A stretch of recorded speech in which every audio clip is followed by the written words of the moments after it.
Thank you, Chairman Palazzo and Ranking Member Edwards. And I want to thank our Governor Daniels and Dr. Lunine for being here today and for your work as co-chairs of the Committee on Human Spaceflight. I agree with Governor Daniels' statement that human spaceflight should remain a major national priority, and I was glad to see your committee recognize the importance of NASA and human spaceflight. In Florida, my home state, the famous Kennedy Space Center has a special connection with NASA. Many of my constituents have visited the Space Center and were fortunate enough to visit at least one of our space shuttle launches. One of the hallmarks of this nation is our ability to dream big and to achieve the impossible, and NASA has exemplified this spirit for more than 5 decades. As members of Congress, we have the responsibility to keep this spirit alive. This means ensuring NASA has both the resources and guidance to continue reaching for new heights. To achieve NASA's far-reaching goals, long-term planning and sustained support are required.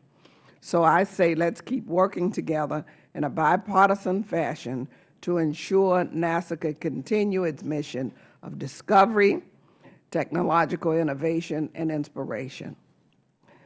I have a couple of questions. The United States currently works with Russia, Canada, and Japan. And these are the countries that participate in the European Space Agency on an international space station. In your report, you discussed the possibility of expanding international collaboration in spaceflight, including the potential of working with China. I recently visited China, and I was concerned.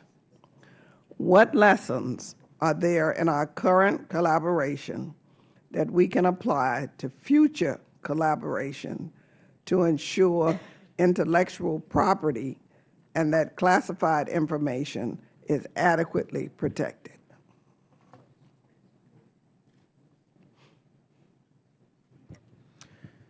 Thank you, Congresswoman. We recognize that as a committee as well, and we're also concerned. We also recognize that some of our traditional international partners are interested in collaborating with China as well, and whether the United States does or doesn't, we're likely to see collaboration between China and some of our traditional international partners.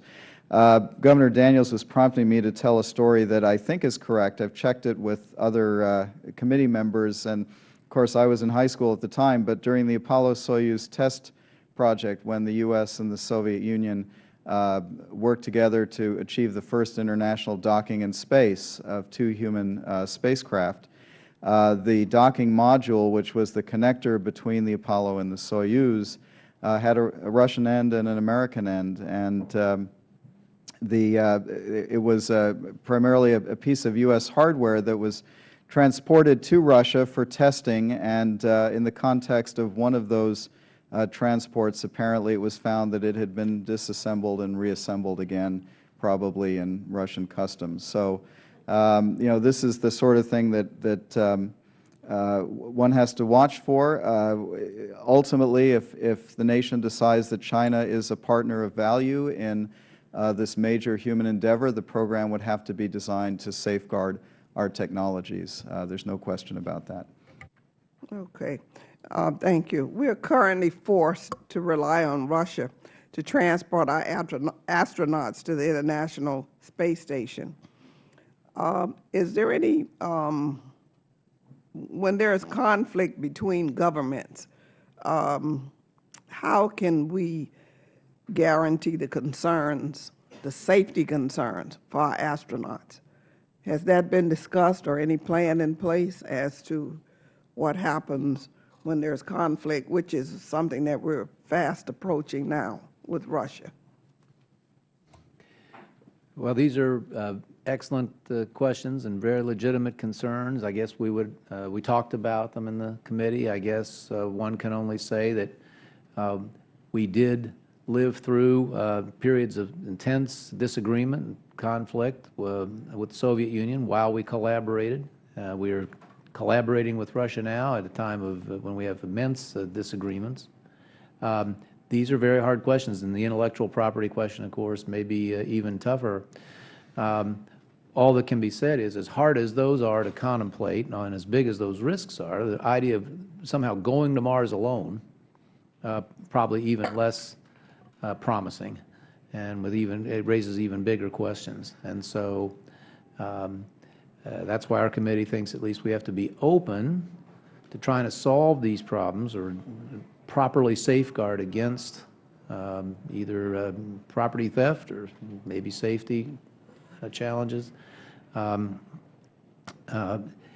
With regard to what is emerging as the other very vigorous, disciplined, purposeful space program on the planet.